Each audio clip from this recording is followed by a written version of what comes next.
See how they're going to abandon me up here? It's all right. I have the microphone. My name is Corrie L. I'm a very grateful and enthusiastic member of the Worldwide Fellowship of Al-Anon and Al-Anon. Hi, and it means something special for me to say that with all the Al-Anones here. This is the first conference I've been at where there have been a significant number of Al-Anones, and they've brought a special spirit and energy to this conference. And not only that, one of them in particular I need to recognize, and that's Sutton, who saved my husband from a watery death yesterday in the boat. Poor Sutton ended up on a boat with 5 old people. Little did he know that he was going to be needed to save my husband as the boat went this way and my husband went that way. Now, my husband will tell you he hesitated just a moment before he reached out and grabbed him back in. But I do appreciate it from the bottom of my heart, Sutton, because I do love my husband dearly. I want to thank Sam for her honesty, her openness, and her willingness to share. And I'm a little embarrassed to tell you I was almost 36 when I got here. I could have been 12. I really could have. I want to thank the committee for inviting me and my husband to be here and allowing us to bring guests, Jason and Ashley. I want to thank Jason and Ashley for coming from Montgomery. They got in the car when they were asked to come, and it's meant so much to me and to Kent. My husband's over there someplace, and I'm not going to make him stand up, but he's there. I want to thank everybody who's offered to host us, even if we have not taken you up on that opportunity. That's an awful lot of generosity. And I really want to extend my thanks to the ladies of this afternoon. They know who they are. They were wonderful and generous and kind and loving to Kent and I, and we had a wonderful time with them. I want to thank particularly Ellen, who has touched more hearts than you know, without even meeting us. I think she had a little something to do with me being here, and I'm extremely grateful for that. But I'm really grateful for the time I get to spend with her because I don't see her very often being in Alabama. And I want to thank all the other speakers because and the tapers, because I am the queen of tapes. I'm from Wetumpka. I'm not from Wetumpka, Alabama. I am in Wetumpka, Alabama at the moment, and that's where I found recovery. And I get so much from people who are willing to stand up at a podium and share openly and honestly about their experiences.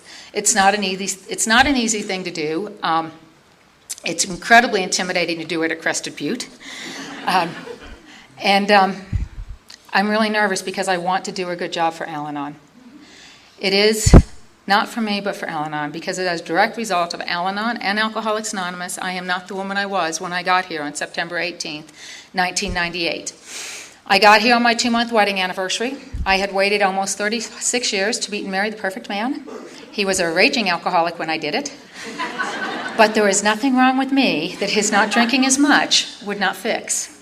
I didn't even want him to quit drinking completely. I just wanted him to drink basically like me, because I wanted everybody to do everything like me. Ashley's been wearing a shirt around the condo that says, "What do you mean it's not all about me?" I want that shirt. I did not grow up in an alcoholic home. To the best of my knowledge, I suspect someplace way back there may be alcoholism.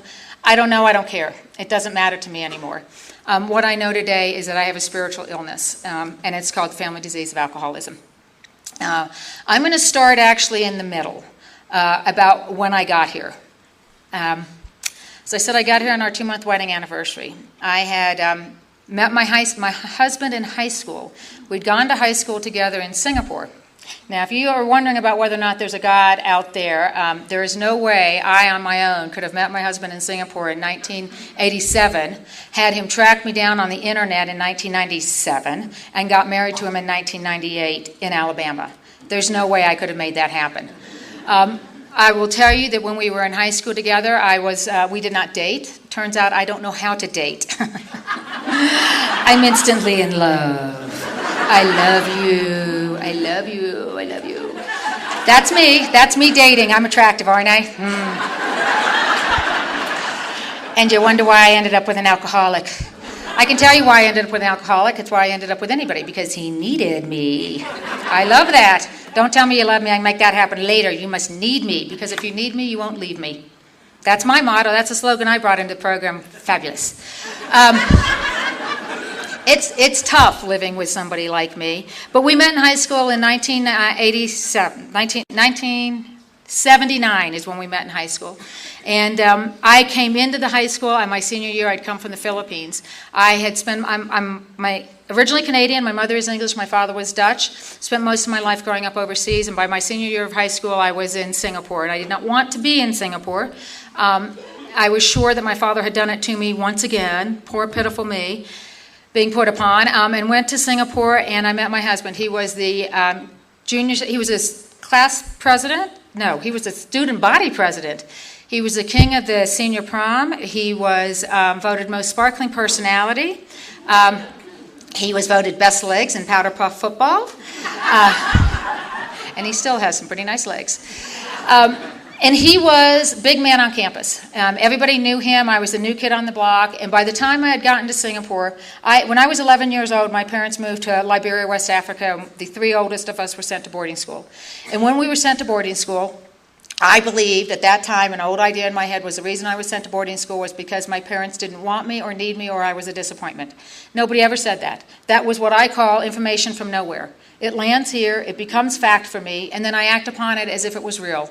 So I was convinced that the reason I went to boarding school at the age of 11 was because my parents didn't want or need or love me. And that's not true at all. And what I know today is I can't change any of the events of my past, but what I can do is I can change how I look at them. Al-Anon has given me a way to change my perspective. And I'm so grateful for that, because I know today how difficult it must have been for my parents to send their three oldest children thousands of miles away to a boarding school in a foreign country. I didn't see it that way. But what happened to me at the boarding school, I'm just going to be real brief about this, is I wanted to fit in. I've heard alcoholics talk about, never fitting in. Jeff did a great job of describing it last night about being goofy. I relate completely to that, even though I am not alcoholic. Now, I will say the program indicated at one point I was. I don't know if they know something I don't. But I'm not alcoholic. But I never felt like I fit in. I was a goofy kid. I like to match plaids, different color plaids. I had no fashion sense whatsoever. I wore glasses. I wore them over my hair because I thought that looked cool. I was a mess. I was an absolute mess. But I'm 11 years old. I'm the youngest kid on this campus, and I want to fit in.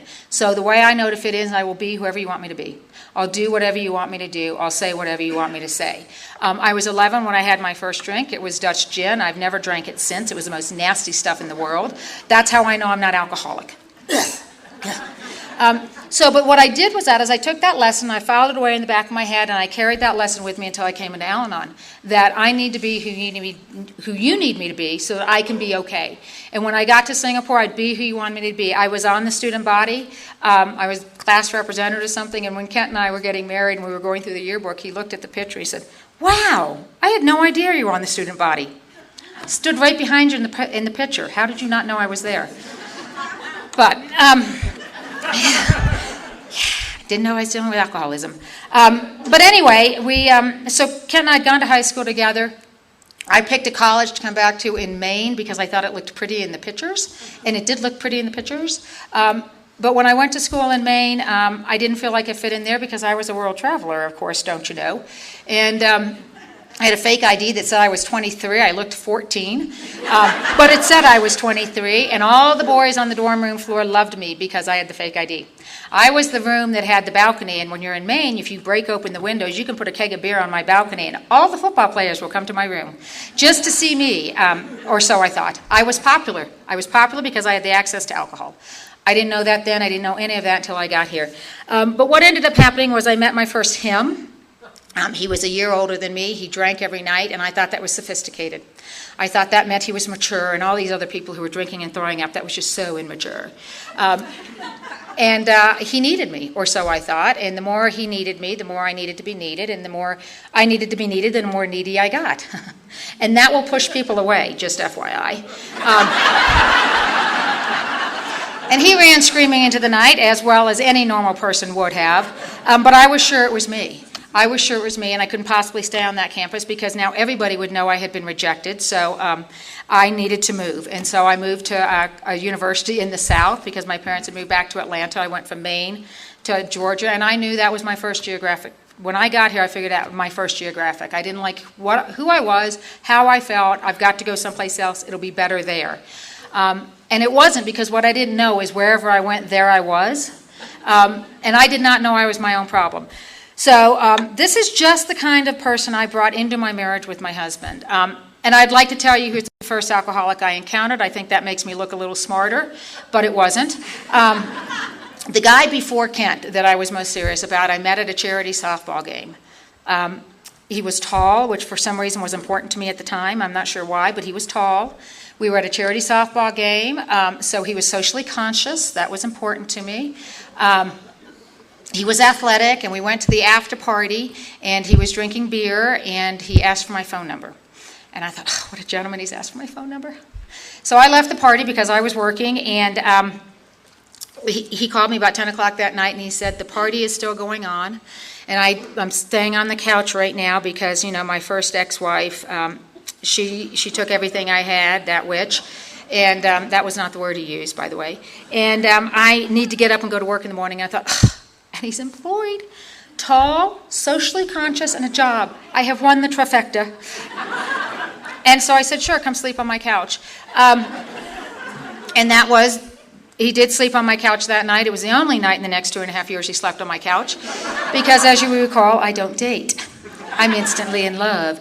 And I related so much to what Jeff said last night about Heidi expressing an interest in him. This guy expressed an interest in me. I'm in love. We're going to trudge the road of happy destiny together. And that's really when I got my first experience to what alcohol will do to and for somebody, and what alcohol will do to me. And the story I usually share about being in that relationship, I was raised with values. I was not raised in a religious home, but I had some values, and I know my parents did not approve of my older sister living with her husband, the man who became her husband.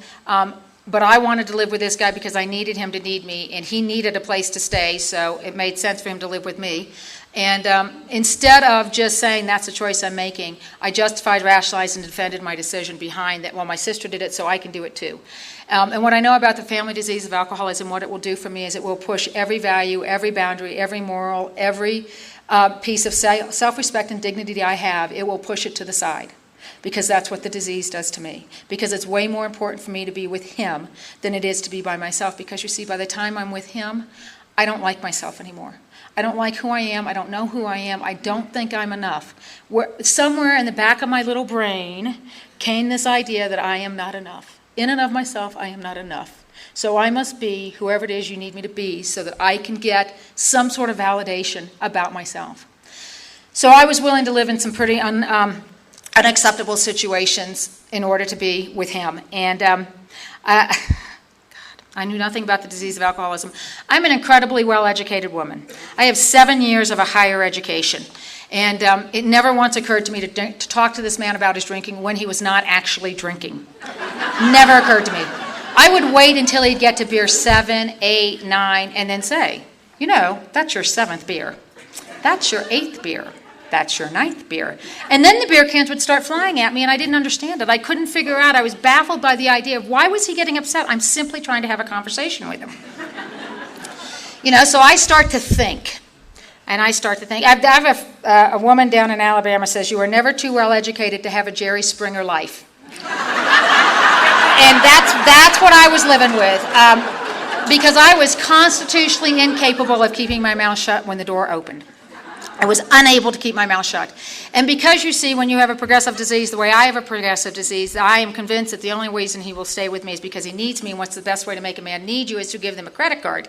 And so I had given him my credit card. I will report into you at the moment that has changed since I've been in recovery, and that is one thing that my husband does miss a little bit. But what happened, I'd given him a credit card, and for whatever reason, he liked to buy beer and weapons. And I don't know what that's about. But he would come home with a 12-pack of beer in one hand and a sawed-off shotgun he'd bought at a pawn shop in the other hand, and I could not keep my mouth shut. And I'd start yapping, yap, yap, yap, yap, yap, yap, yap. And on this particular day, he'd come home with the gun and the beer, and he locked himself in the bathroom, and I was on one side of the bathroom door, and he was on the other side of the door, and he started saying, I'll just kill myself. That'll make you happy, won't it? If I just shoot myself, I'm just sitting here and shoot myself. And I'd like to tell you that the reason I stood on the outside of that bathroom door for an hour and a half and I talked him out of that bathroom was because I loved him so deeply I did not want him to die. And I would have told you that's what the truth was when I got here. But the truth is, having done the inventory work, having worked with a sponsor who knows everything about me, the truth of the matter is, I talked him out of that bathroom because what would you think of me, that he would rather be dead than to be with me? And that was the thought, was he cannot possibly kill himself. People will think he killed himself because of me. That's how selfish and self-centered I am, and I would not have told you that when I got here. So that's one instance of living in a situation where alcohol played a huge role. The other situation was I had tried to talk to him a number of times. The first time I ever heard Ellen talk about explaining, I was like, oh my God, that's me. I love to explain. I just love to explain. I just know that if I explain it to you at the right time, when you're in the right mood, sitting in the right chair, and I've used the right words, and you were in the right mood, you will suddenly say, oh my God, I had no idea that's what you were saying. I am so sorry. We will do it your way. Bingo! Because I'm only doing it for all the right reasons. And so I was trying to figure out a way to tell this guy how much his drinking bothered me and to get him to not drink as much. So I did the only thing I knew to do, which was to think up my own solution. And so I blew up a photograph I'd taken of his son. We're in Alabama. It's fall. He's wearing an Alabama jersey. He's in the foliage. He's got football, and I blow this picture up. I didn't blow up to 5 by 7 or 8 by 10. I didn't even blow it up by 10 by 12. I blowed that sucker up to 16 by 20 poster size because I must get his attention, don't you know? I hang it on the wall directly across from his drinking chair, where he will see it. And then I stand in front of it as if I'm Vanna White, and I say, if you don't love me enough to quit drinking, perhaps you love your son enough. I am here to report it did not work. It did not work. And that relationship continued to progress, as I'm sure that you know that it would. And when you have to purchase somebody's love, the purchasing gets bigger and bigger and bigger and bigger. And he came to me at one point and said that I think we need to buy a house. And what that translates into, the code talk that Father Tom was talking about the other night, the code, what that translates into is, I need you to buy me a house. And if he'd picked any other house beside the house next to his parents, you might have a different speaker. But he picked the house next to his parents, and I said, I'm not buying that house. And we got in a fight, and he took off, and I sat up all night doing what we do, calling him on the cell phone 432 times, and he did what they do, which is not answer the cell phone. Every time you call, turn it off. And he came in the next morning, and he said, I need space and time. I said, take all the space and time you want, I'm done. And I would like to report again that decision lasted for a while, and it lasted about 24 hours, and then I became a stalker, which is quite a skill.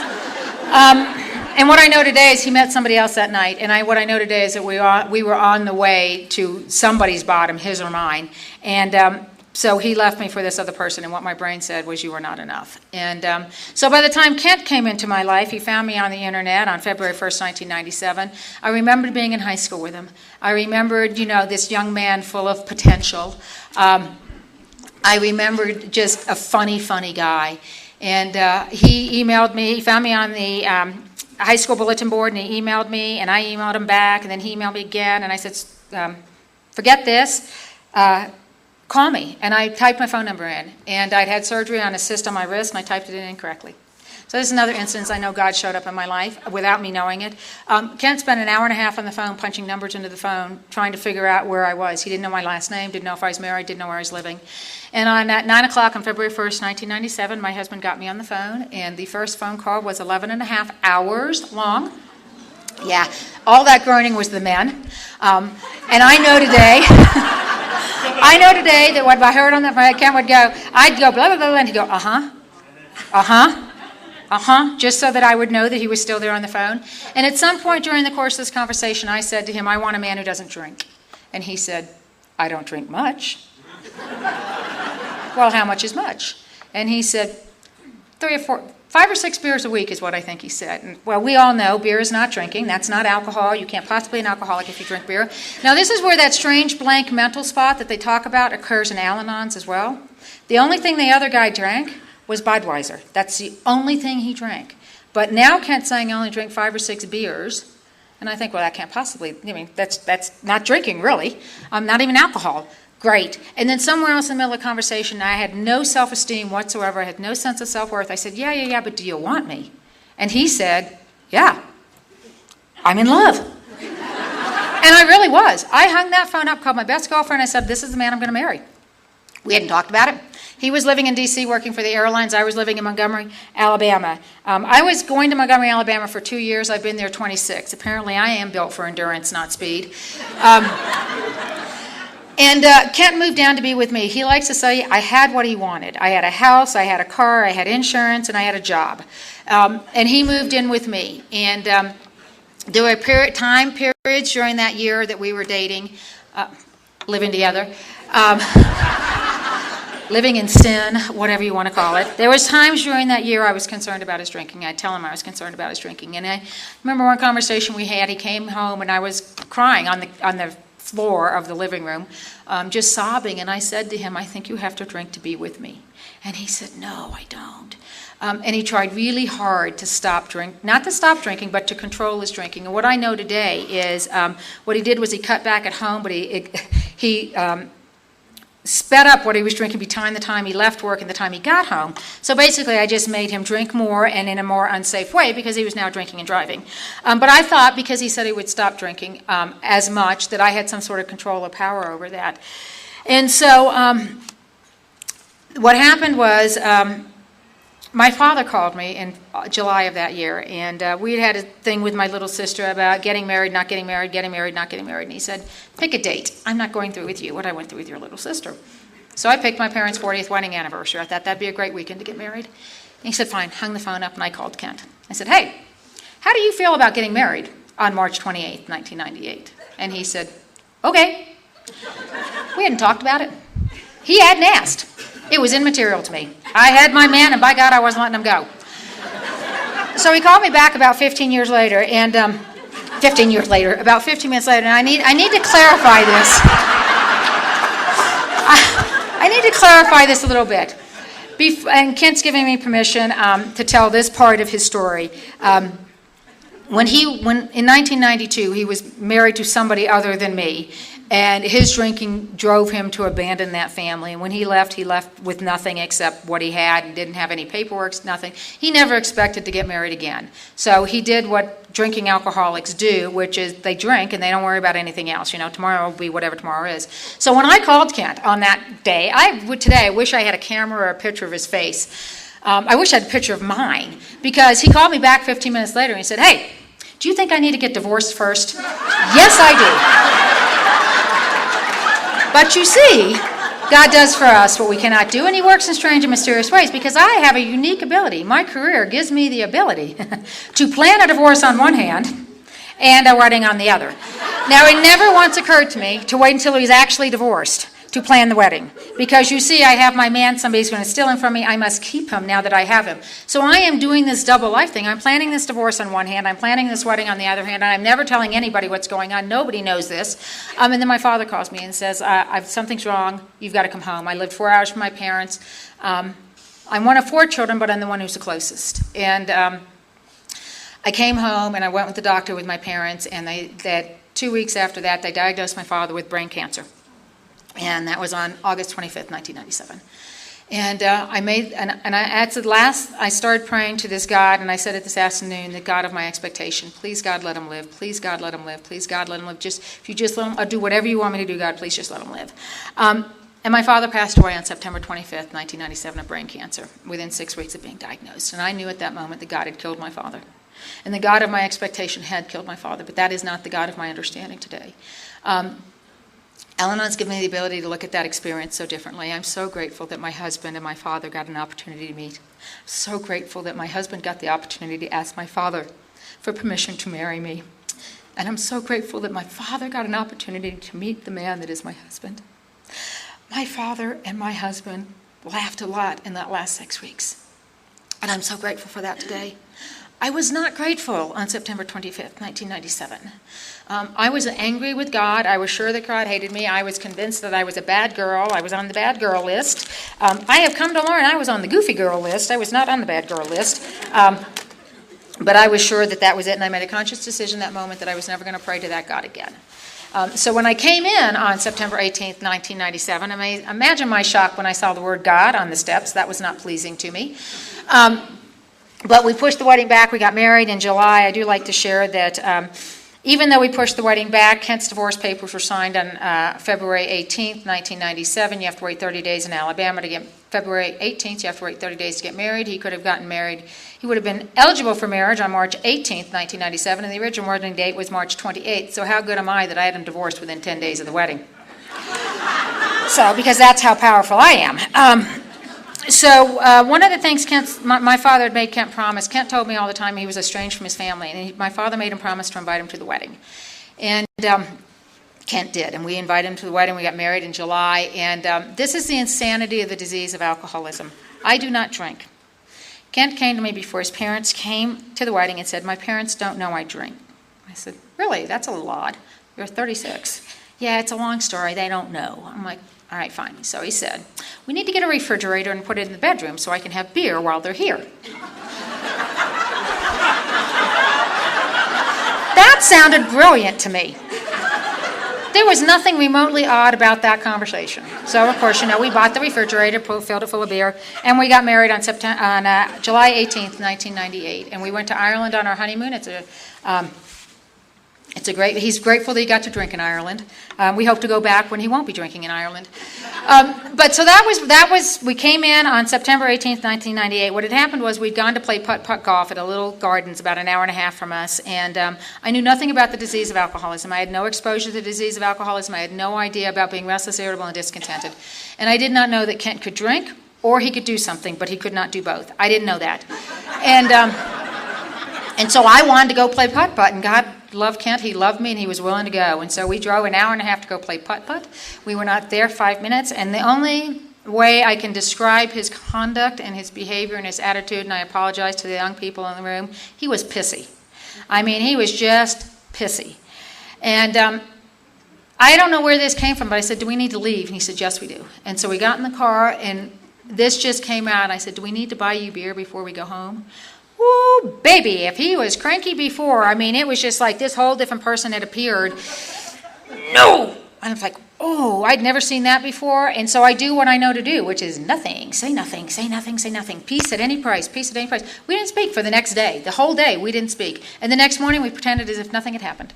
Because I don't like conflict. I will, I want the rough road smooth. Whatever you need me to do to make things okay, I'm okay with that. And that was on a Saturday. The next Thursday, I had a professional obligation to go to, and we got in an argument again. And we rarely argue. We didn't argue when he was drinking. We rarely argue now. We argue more now that he's not drinking, because when he was drinking, he was comatose. I thought he was just agreeing with me. That's what I thought. So what ended up happening was I went to this professional obligation, and we got in an argument before I left. And when I got home, when I was on the way home, I heard a voice in my head, as clear as a bell, said, "You need to go to Al-Anon." I had no idea what Al-Anon was. I completely disregarded that voice. Walked in the house. Kent was in bed, and he said, "I can't quit drinking without help." And I said, "Yes, let me help. I'm really good at helping." And so I jumped up out of the bed. I got the Blue Cross Blue Shield provider book. I got all the information because I have it all filed. I'm very organized. I knew exactly what we needed to do. And by God, at 8 o'clock the next morning, we were at mental health. And the woman took one look at me and she said, "Do you have insurance?" "Yes, I have Blue Cross Blue Shield." "Go to the treatment center. Don't come here, go to the treatment center." And we took him to treatment. We took him to the University of Meadhaven is what we call it. And this is the first resentment I can identify. We walked in that treatment center, and there was an intake nurse there who I thought was incredibly rude to me. First, she was large, and she scared me. And we sat, and I didn't know anything about treatment. I had no idea what we were doing there. It never occurred to me they were actually going to keep him. That thought never crossed my mind. I don't know what I thought they were going to do. Be a good boy and quit drinking. I don't know. So we sat down in the office of the intake nurse, and she said name, and he gave his name, and I gave his name. Birthday. So you are much quicker than I am.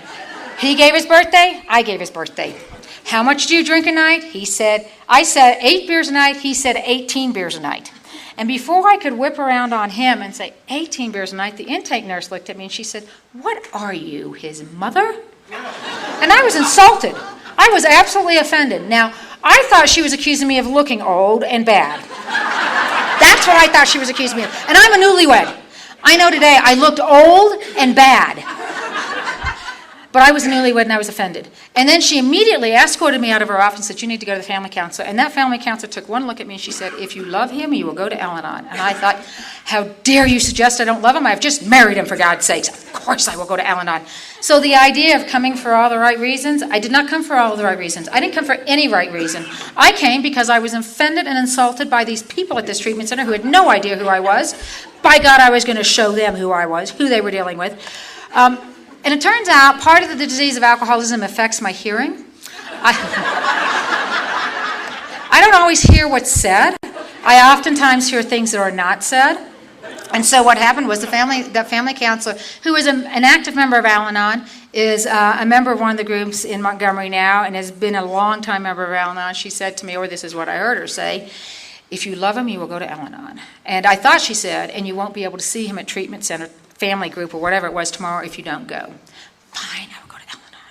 But you see, I can't show up someplace where I don't know anything about it, so I have to go on the computer and start finding out what exactly is Al-Anon, because I cannot have you think I don't know what's going on.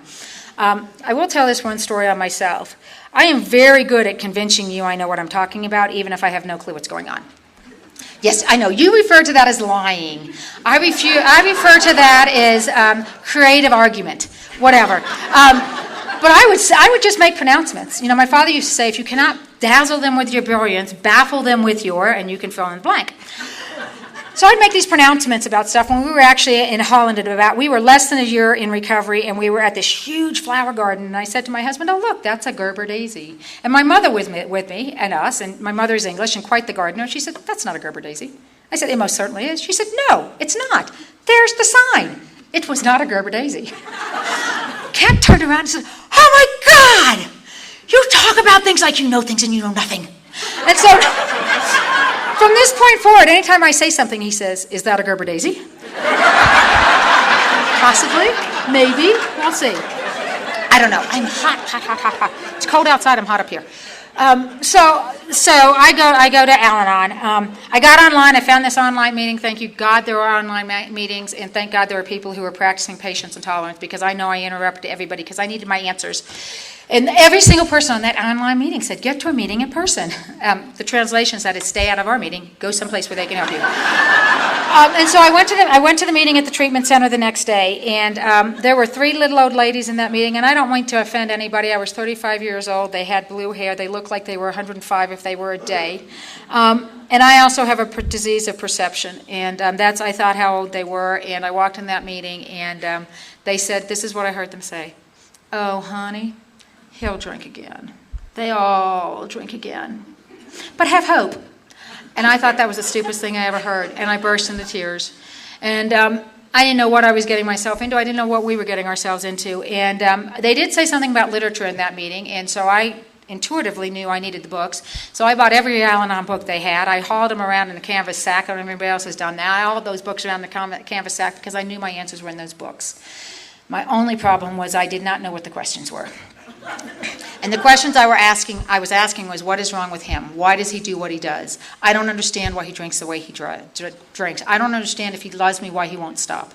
And what I know today through the program of Al-Anon is love has nothing to do with it. Love has absolutely nothing to do with it. My husband is not a bad guy trying to get good. He is a sick guy trying to get well. He has a disease called alcoholism. And I went to family counseling like they told me to go, and I'd walk into family counseling, and they would say, the family counselor who had insulted me said, did you go to Al-Anon this week? Yes, I did. How many times did you go? And I'd tell her, and she'd write it down. She said, what'd you learn? And I'd tell her, and she'd write it down. And I intuitively knew. They'd said something about if you go to all 8 weeks of family counseling, you will graduate with a certificate. And I knew that this Al-Anon stuff was extra credit they were not telling anybody about. And if I was going to graduate number 1 in my family counseling class, so I was going to keep going to Al-Anon to be the best student ever. But what happened was 4 days into this deal, 2-month wedding anniversary, 4 days into this deal, my husband came home and said, and that's another resentment, by the way, 28-day treatment, they sent him home after 4 days. 4 days. Came home and he said, I need to be rigorously honest with you. That's not a conversation I like to have. And he sat me down and he said to me, there are some things I need to tell you. I am not a college graduate. I dropped out of VMI in my 3rd year to join the Army. I did not get an early out from the military when the drawdown happened in 1992. There is not $25,000 sitting in a bank account in Northern Virginia, which is the result of the drawdown, of the early out. I got kicked out of the Army for alcohol rehabilitation failure. And this is not my first treatment center, it's my 3rd. One of them was a year long. Yeah, I can tell the Al-Anons from then who groan at that. And I will tell you, the thought never once crossed my mind to leave. because like I said, I'm built for endurance, I'm not built for speed. But I had an idea in my head, and this goes back to how selfish and self-centered and self-absorbed I am and how important it is about what you think about me. I had told my husband before we married, I will be a widow before I'm a divorcee. And he said, okay. And about 3 seconds later, he said, that means I need to be dead. Yes, it does. And the sad part, we laugh about that, but the sad part about that is yet again another time I'd wish this man dead that I absolutely adore. I'd rather him die than to have you think I'd failed at my marriage. And that says an awful lot about how sick I was when I got here. So that was 4 days into this program, this recovery journey that we're on. And he will tell you when he talks, he slept like a baby that night. I did not. But it never crossed my mind to leave. I thought, all right, what am I going to do? And I didn't know what I was going to do. And after my husband was honest with me, he went back to the treatment center the next day and was honest with them. And this is when I'm so incredibly grateful to the program of Alcoholics Anonymous, because this treatment counselor was a member of Alcoholics Anonymous, and he said, you need to go to Alcoholics Anonymous. And Ken said, I've been to Alcoholics Anonymous. And the guy said, yeah, really? And said, do you have a home group? No. Do you have a sponsor? No. Have you worked the steps? No. And the guy said, you haven't been to Alcoholics Anonymous. You're going to Alcoholics Anonymous tonight. And they sent Kent to Alcoholics Anonymous on that night. And Kent came home at that meeting, and he said, I have to go to a meeting every day for a year. And this is how spiritual I was. And I said, what the hell am I going to do? I'm a newlywed. And he said, I think you should do everything in Al-Anon that I do in AA. And that began what I used to refer to as the year-long period of my husband sponsoring me in Al-Anon. Turns out it was only 6 months. Felt like a year. Because I am only going to meetings. That's what I'm doing is I'm going to meetings. I don't have a sponsor. I'm reading literature, but I don't know what I'm reading because I don't know what the problem is. And I'm not talking to anybody about what's going on with me because, you see, there's nothing wrong with me. If he would just act right, I would be fine. And when you come to Al-Anon, they tell you, if you stay with us, you're going to discover there's something seriously wrong with you. And what I've discovered is everything I did stone cold sober. Everything I did was a direct result of my sick thinking. And so then Kent came back and said that he had to go to a meeting every day for a year, and then what am I going to do? I'm going to go to a meeting because he's at a meeting. I'm not going because I want to go. I got nowhere else to go. So I'm going to the meeting. He's going to the meeting. He decides after about 3 days that he's going to get into shape, so he's going to start running. And because I'm not working any program of recovery, I'm going to help him run, which sounds insane now. And so we're going to run 3 days a week, 2 miles a day, 2 miles at a pop. And I'm dealing with alcoholism. I don't know what that is. So within a week, we're training for a marathon. And when I say we, I mean we, because he's out there running and I'm out there riding my little $79 Walmart bike, keeping up, helping him when he runs. God almighty, it was unbelievable. And this sponsor of his, I will tell you this is my experience. His first sponsor, I did not like his first sponsor. His first sponsor did not like me. Turns out that's completely immaterial for either one of you to recover in a program. And this sponsor gave Kent this little sticker that said you were looking at the problem. And we put that on the bathroom mirror, and Kent looked at it every morning and every night with this little tiny bathroom the size of this podium. And every night and every morning I'd look at that sticker, and every night I'd look at that sticker, and I'd say, God, that is so good for him. That is just so good for him. And at about 2 months in, his sponsor said that he needed to go to this conference called Serenity by the Sea in Panama City, Florida. And I had no idea what Alcoholics Anonymous was, but I had this idea I'd made up in my head that at the Alcoholics Anonymous meetings, there were all these beautiful women there. They were all wearing tank tops. They were all in cut-off shorts. They were all sitting on the boys' laps, and they were all wiggling. To the best of my knowledge, nobody's ever identified that meeting. But I was convinced that that's the one he was at. And so Kent came home and said, we need to go to this conference. And I said, we can't afford to go to this conference. I had this huge fear of financial insecurity. I don't know where that came from, but it was there. And I know today it's because the fear of financial insecurity means I don't have to trust God. And I'm grateful to Ellen and to Dick for being willing to share their experience on that. But I had this huge fear of financial insecurity, and Kent said, I'm not proud of this, but it's what happened. I made him call his sponsor. I stood next to him as he called his sponsor, and he said, Corrie says we can't go to this conference. And his sponsor apparently said something along the lines of, you said you were willing to go to any lengths to go to the conference, click. Actually, he said, you're already in debt, what's another $250, click. And Kent turned around to him, and for the first time ever, he said, I'm going to this conference with or without you. You're welcome to come with me, but I'm going to go. And I thought, I can't possibly send them to the beach without me. I mean, all these women were going to steal my man. Now, it was December, but I was convinced they'd be all out there in bikinis. And so we were going to go to this conference at the beach, and on the way down to this conference, Kent was working at Michael's Arts and Crafts. And we're on the way down, and he says to me in the car on the way down, I gave notice today. And I said, oh, that's nice, honey. Notice of what? And he said, I quit my job. And I thought, and this is what came out of my mouth. Wow, that sounds like a pretty big decision. I'm sure you've done what you think is right for you, but in the future, when you make huge decisions like that, I'd really appreciate it if you talk to me first. And he said, okay. Now, that is not what was going through my head. What was going through my head was, we need that measly salary. We need the pitiful salary that you bring, and we're going to debtor's prison. I know they don't have it, but they're going to reestablish one just for me. I didn't say any of that stuff. I just said that, and I don't know if he was as stunned as I was stunned that it came out of my mouth. We went down to the conference, and we got down to the conference, and I always like to share this because the first Al-Anon speaker I ever heard was Mary Pearl. The first AA speaker I ever heard was Clancy. The only way I can describe that experience was I was horrified. I was absolutely appalled that people would get up in front of a microphone and fill rooms full of complete strangers and give what I would consider a confession in my profession. I did not hear anybody give Miranda warnings. And I was just absolutely horrified by what I heard, but what got me was the laughter. And the judgment, because obviously my husband and I were not near as bad as they were. And if this could work for them, then maybe, we could get a little bit better. We were not near as bad as them, so we didn't need to get as well as them.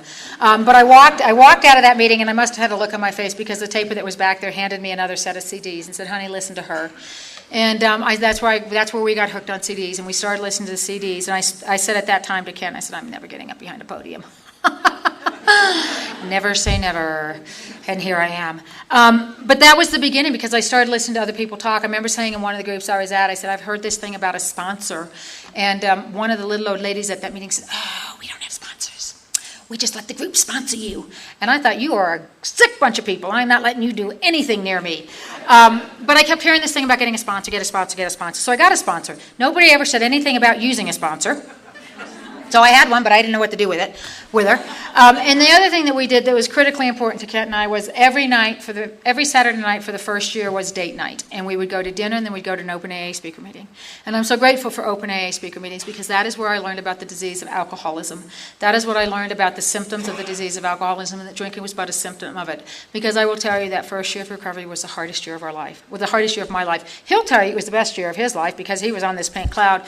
It was awful for me. Absolutely awful, because the man I married was no longer the man I married. He suddenly started having opinions about how to spend what I considered to be my money. He started having opinions about what I considered, how to spend my vacation. He started having opinions about what to watch and what I considered to be my television. And he was voicing them out loud, which was, I thought, really inconsiderate. And it was really difficult, and I was terrified. I was convinced that he was going to, somehow meet somebody better suited for him in AA. And the only reason I got a sponsor was because I was afraid he was going to find somebody else and leave me. The only reason I worked the steps was because I was afraid he was going to outgrow me. And what happened was a woman from Oklahoma, and I know there are a lot of women here from Oklahoma, and I know there's a lot of women from Texas here. You guys have something special in recovery in Oklahoma and Texas. And this woman from Oklahoma came into our meeting on a Wednesday night, and we were sharing on the 12th step, and I hope I never forget this night. And we were going around the room. I had 6 months in, and I said, well, I haven't worked the steps yet, but I am spreading I'm carrying the message. And we got around to her, and this is what I heard her say. Honey, you are not carrying the message. You are spreading the disease. Shut up. I know today that she did not say shut up, but that's what I heard. And I went home in tears, just boo-hooing. And Kent got very afraid. And he said, what are you going to do? And I said, I'm going to ask her to be my sponsor. Bad idea to say that out loud, because then he's just on it. He's like a dog with a bone, man. And we're doing this whole marathon training thing still, because all I'm doing is going to meetings, not working a single step. And we're on the bike one Sunday morning, and I'm on the bike, and he's running, and he's jabbering. He likes to talk when he exercises. I don't like to talk. And he's talk. Got a sponsor. What step are you on? What step are you on? And I will tell you this, we plant seeds we don't know we planted. And the seed that Mary Pearl had planted was, homicide is an option. And so I whipped around on the bike, got up to the house, and picked the phone up and called this woman and said, will you be my sponsor? And she said, why me, honey? And I said, because I'm going to kill him. I'm going to run him over with the truck. I can make it look like an accident. And she said, no, why me as a sponsor? And I said, this is God doing for me. I want what you have. I said, I want what you have. I didn't know what she had, but I knew what she was living with, and I knew she was living with it with grace and dignity and laughter. And I wanted that. And there was not a lot of laughter in our house at that point. And she said something incredibly important to me. She said, are you willing to do what I've done for as long as I've done to get what I've gotten? And I said yes. Had no idea what I was agreeing to. But I said yes. And that was the willingness and the teachability that we talked about earlier this afternoon, being willing to take the action. And that was the first time I stood up and took responsibility and accountability for my own recovery. And she started me in the steps. And we started working. And I did that fourth and that fifth step, and I did the sixth and seventh step, and I did the eighth and ninth step, and I started making those amends. And I thought the 10th step said, continue to take personal inventory, and when we were wrong, promptly admitted it to our husband. And she clarified that for me. I didn't have to admit everything to Kent, but I needed to run stuff by her, and I started running stuff by her, and our life started to change. And Kent was working with a sponsor, and he'd gone back to school, and things were getting better, and things were getting better, and things were getting better. But when I made that third step decision with her, one of the decisions I made, we actually talked about this recently, the decision I made was not only to go on with the rest of the steps, but this was a commitment I was making to me. It was no longer an option not to be in Al-Anon. It was no longer an option not to come to meetings. It was no longer an option to, maybe think someday in the future I won't need Al-Anon. I made the decision then and there. Al-Anon was a way of life for me. And if I wanted to be happy, joyous, and free, this was a commitment that was always going to be in my life. And I've never not come to meetings. I've never not had a sponsor. I have never not worked the steps. And that's just how that's worked for me. And our lives began to change. And Kent came to me and said, I really feel like I need to grow financially. I need to be responsible financially. And we did that thing about 3 times before we came up with this plan that it was making me crazy watching the credit card bill. It was just making me absolutely insane. Couldn't figure out how he could charge all that he was charging in 30 days. What are you buying? It made no sense to me. And so my sponsor and I came up with it, and I talked with Ken about it, and we prayed about it, and we had a group conscience in the family about it, and we gave him an allowance. That was going to work for us. He was going to have the allowance. And that was great. And he came to me a few years into recovery, and he said, I really feel like I owe the military something because I got kicked out of it. I want to apply for voluntary deployments to Afghanistan and Iraq. Now, when I married Kent, he was not in the military. And I had enough sense at that point to say, can I pray about that? And can I, for a woman who wasn't ever going to pray, that was unusual, can I pray about that? And can I talk to my sponsor about that? And he said, yeah, I'd like you to do that. So I went to my sponsor and said, oh my God, he wants to deploy. Because it turns out I'm a tad melodramatic. And this is the extent of the entire conversation I had with my sponsor about this particular issue. Do you practice the 5th tradition in your marriage? Well, yes, you know that I do. What is the 5th tradition? Well, we practice the 12 steps of AA ourselves. We support and encourage our alcoholic relatives, and we give welcome and comfort to families of alcoholics. Well, if you're going to support and encourage your alcoholic relatives, how can you possibly say no? Well, when you put it that way, I don't guess I can. Okay. That was the entire conversation about that. So Kent started applying for voluntary deployments, and I started doing, I got involved, my sponsor got me involved in service, and I started at the GR level, and then I became a DR, I became a group representative, then I became a district representative, and Then my sponsor encouraged me to stand for an area position, and my brother-in-law that my sister had been married to was passed away unexpectedly, and I felt the need as part of the work I'd been doing to be the kind of sister that I wanted to be, that I needed to go and be at the funeral. And my mother and I went to California, and it was the weekend of elections, and I said to folks at the area assembly, I'm willing to stand for any position, and I'll serve wherever you want me to serve, but I really do not want to be treasurer. And they said, okay. And they called me right after the funeral. Hey, guess what? You're treasurer. Of course I am. And so I did that for 3 years. And then I stood for chairperson for 3 years. And in the course of that, the time I was chairperson, we were having a lot of issues. We were a joint area. We met with AAs, and we'd done it for years. And we were in a really, really, really crummy hotel. And the AAs were not willing to move, or they were looking to a place to move that wouldn't include us. And as a chairperson, we brought it to the assembly that perhaps we needed to be self-sufficient. We needed to practice the 7th tradition and hold our own assemblies. And I was the part of that process, and we became a standalone assembly. And it was difficult because a lot of folks in AA thought we were making a bad decision, but it was a decision that we felt as Al-Anons we needed to make, and it's been a good decision for the Al-Anons. But I didn't stand again after that. I made the decision. I stood for delegate and didn't get it, and for about a second I was like, oh, they don't like me, and then I thought, I don't want to be delegate. Great, yay! And I didn't stand for anything else, and that was a good decision for me because things started happening. And one of the things that started happening was Kent came to me at about 7.5 years of sobriety, and he said to me, I've gotten us into some financial difficulty. And I said, really? What do you mean we? And he said, I've been getting some unsolicited credit card offers in the mail, and I have been accepting them, and my monthly allowance will no longer cover the costs of the monthly payments, and we're in trouble. And I said, all right, one, it's only money. We'll figure it out, which was not me speaking. It had to have been God speaking. But I said to him, what are you willing to do differently? Because I am not willing to continue to live like this. And so he had to make some decisions in his program, and what he ended up doing was he ended up changing home groups, he ended up changing sponsors. There was nothing wrong with his home group or a sponsor, but he had ceased to be willing to be sponsored. And I know today there's a difference between having a sponsor, using a sponsor, or allowing yourself to be sponsored. And he had ceased to allow himself to be sponsored. And I knew he had ceased to allow himself to be sponsored. I was watching this man. I love this man dearly. I love him with all my heart. I was watching what was going on in the house. Things were appearing in our house that should not be appearing on his allowance.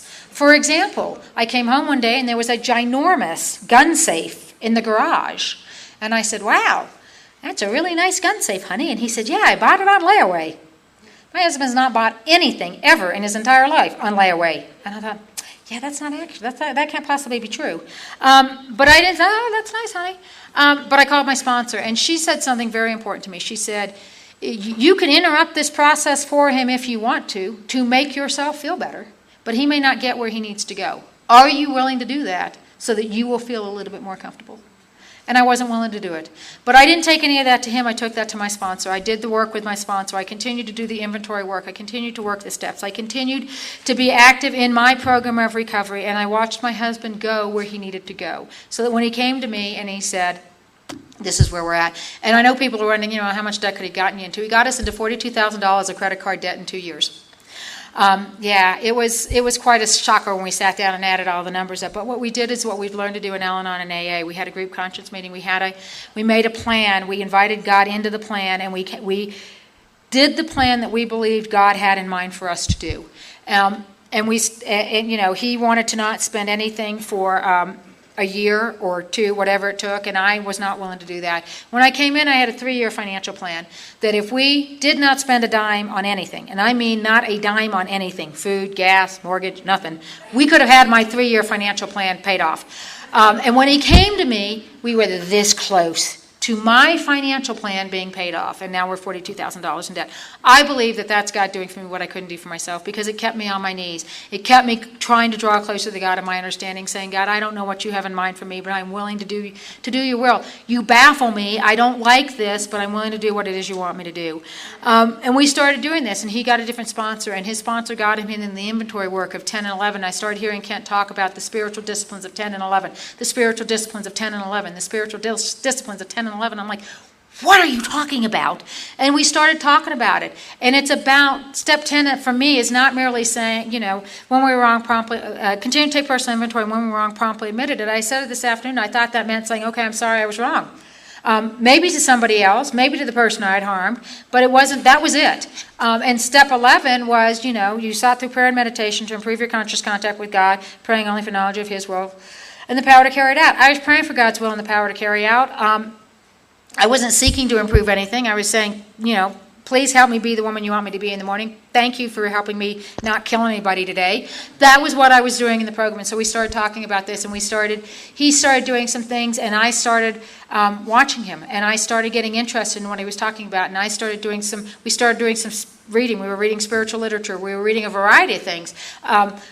Including the big book. I was reading things in there, and I started putting some of this stuff into practice. And Kent came to me, and we were at dinner with my mother. One of my amends to my parents is to be the kind of daughter that she wants me to be. Not the kind of daughter that I want to be, but the daughter that she wants me. And one of the things Kent and I do as an amends to my mother is we take her to dinner every week. She lives directly across the street from us.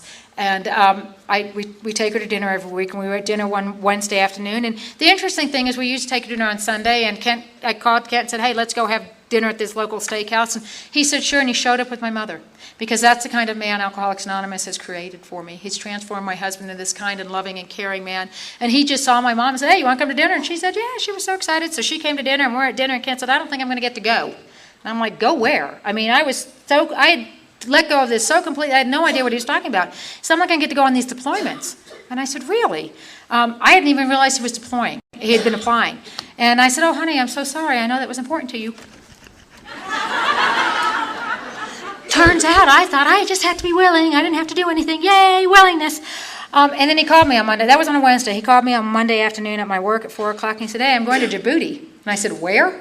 He said, Djibouti, Africa. Really? For how long? He said, a year. Wow. Okay. Hung the phone up, called my sponsor, said, he's getting deployed. And she gave me she rarely gives me strict instructions, but she gave me some really strict instructions in this case. She said, you will not dump your feelings on him. You will not whine to him. You will be supportive and encouraging. You're going to practice those traditions in your marriage. You're going to see him getting excited about doing this, and you are not going to become whiny and full of self-pity. You're going to be supportive.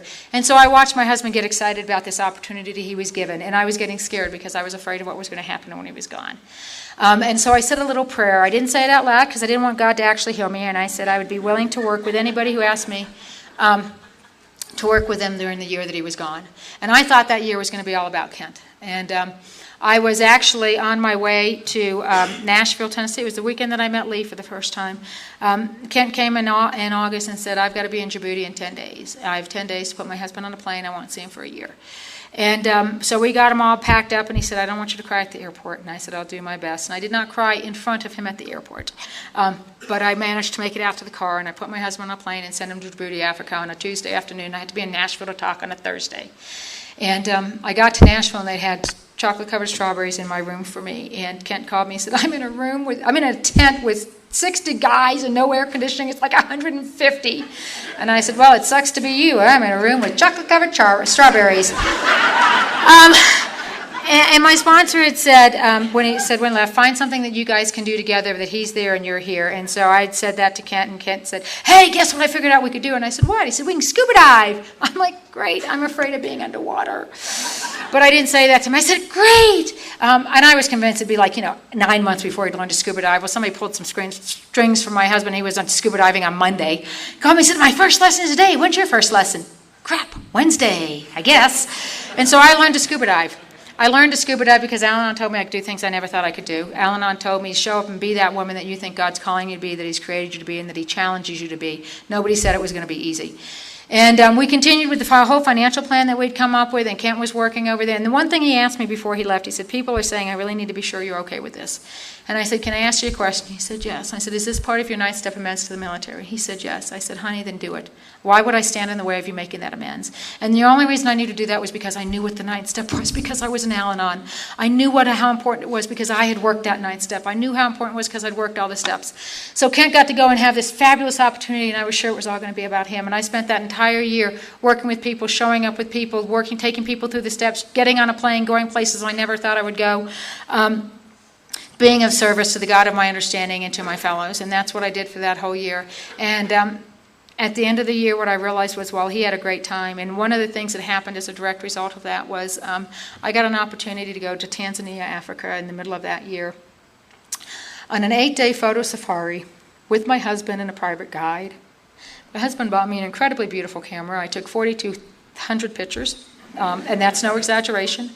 And I got to scuba dive in the Indian Ocean with this man that I love. That would not have happened had I been in charge. That would not have happened without the program of Al-Anon, because I didn't think I could do any of the stuff that I did. And at the end of the year, what I realized was, for the first time ever, I am enough. In and of myself, I am enough. I absolutely adore my husband. I love him with every fiber of my being. But if he were to come to me tomorrow and say I need to leave, it would break my heart, but it would not destroy me. Because today I get to be married to my husband. It is a choice. I don't need to be married to my husband, and I don't have to be married to my husband. But I get to be married to my husband, and that is so different from anywhere I'd ever been before. I am married to the most incredible man, thanks to Alcoholics Anonymous. We get to do the most incredible things. Sunday morning, Ashley, Jason, Kent, and I, with no thought at all of getting acclimated, thought it'd be a great idea to go to the peak of the mountain. Ashley and Jason said, we can't get all the way up there. And we said, no, let's try. Let's see. What the hell? And we went. And you get to the last 250 yards, and it's all rocks. And you have to climb on your hands and knees, and you have to be careful where you go. And what Kent and I have learned to do is, he is a mountain goat. I mean, he was up that thing in a shot. But what we've learned to do is he allows me to go at my own pace. And he allows me to check somebody every now and then. And we're on this path together. We're journeying side by side. Sometimes he might go here, sometimes I might go there, but we're together on the journey. We're together on the path. I have a relationship today with a God of my understanding that so far exceeds anything of my expectations. I believe that I believe that God is calling me to be this woman. And the question I ask myself today, every morning, is who is that woman that God is calling me to be? I look around the rooms of Al-Anon AA and I see women who've worked the steps. And they're examples to me of who is that woman I want to be. Kent's sponsor talked about the story about broken pots. And there's an old story about a tribe that carries water in broken pots. And do you know why God uses broken pots to carry the water? It's so you know it's not the pot carrying the water. You are my tribe of broken pots. You have given me a life beyond my wildest expectations. You have allowed me to become happy, joyous, and free. And if you are new tonight, I know we say keep coming back. I started saying stay. Stay with us. Stay with us long enough to develop a relationship with the God of your understanding who wants you to be happy, joyous, and free. And your life will exceed your wildest expectations just like mine. So from the bottom of my heart, I thank you so much for my life.